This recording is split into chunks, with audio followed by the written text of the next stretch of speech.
Behind the curtain, Kerry King on Slayer's evolutions, losses and legacy in metal. Imagine being in a band for over 4 decades, friendships, rivalries, countless memories, all woven into the chaos of metal. That's the story of Slayer, and Kerry King speaking candidly gives us a rare glimpse into how time and tragedy have reshaped those relations. When asked about how the loss of founder Jeff Hanneman in 2013 affected the band, Kerry doesn't sugarcoat things. He points out that Hanneman's death hit Tom Araya harder than it did him, not because they weren't close, but because Tom carried that pain more deeply.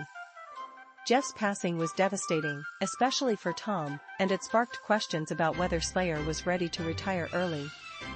But then, almost out of the blue, Tom decided he wanted to hit the stage again, exciting news that Kerry welcomed with open arms.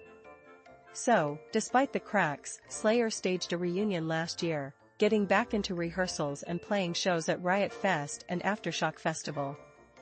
Kerry shares that their interactions are different now, no long phone calls or constant texting, mainly because Tom has transformed into someone very different from the guy who started the band. Yet, they remain on good terms. After the shows, they share a shot of tequila, the kind of simple connection that might just say more than words. Their upcoming gigs, like the Missed Louder Than Life festival last year due to a hurricane, are about setting things right, enjoying the music and the camaraderie. Moments like these remind us that even legends like Slayer aren't immune to the passage of time.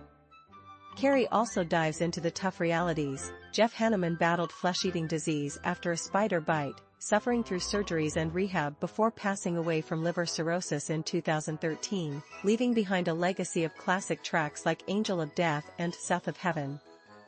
Fast forward to 2024, and Kerry recalls a moment when Tom hinted at retirement. Kerry reveals the disappointment he felt, expecting an honest chat but instead getting a vague hope that things might continue. Tom just wanted to be home more, worn out from years on tour, no longer craving the spotlight like before. Differences in personality and even politics have played roles in the band's evolution. Kerry humorously compares their personalities to wanting different ice cream flavors, nothing personal, just distinct tastes. Their political clashes, like Tom's support for Trump on social media, stirred up fans but didn't break their bond. Kerry admits it strained but not enough to split the band.